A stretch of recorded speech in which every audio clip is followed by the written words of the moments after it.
দেখবেন কোরবানির আগে পশুটার চোখ দিয়া পানিগুলো গড়ায় গড়ায় পড়তে থাকে।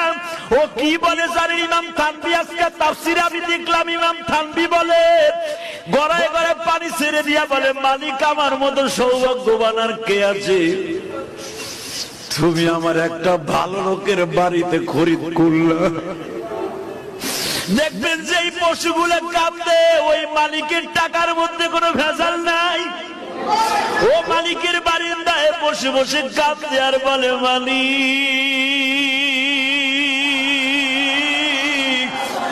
আমার ভাষা তুলি আর কেউ বুঝে না, তুমি বুঝাও।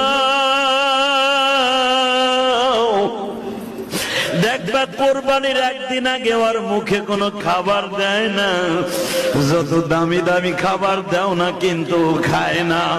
খোল ভুসি দাও খায় না, তাজা ঘাস দাও খায় না। এই জন্য বিশ্ব নবী বলে কোরবানির আগের থেকে তোমরা খাবার দিবা না, কারণ ওর দপ্তরে আল্লাহর সাথে একটা দোস্তি হয়ে যায়। ওর তখন খাবার দেওয়ার দরকার নাই, ওর খাবার গুলা খাওয়াইলে তুমি ধুইতে কষ্ট হবে। আমি নবী বললাম ওরে একদিন রাতের আগে থেকে খাবারটা বন্ধ করে দিও। ও বলে মালিকের কাছে বলে, মালিক আর দুনিয়ার খাবার আমার জন্য নাই, আমি তোমার জান্নাতে দিয়ে খাইতে চাই, কিন্তু আমার কাছে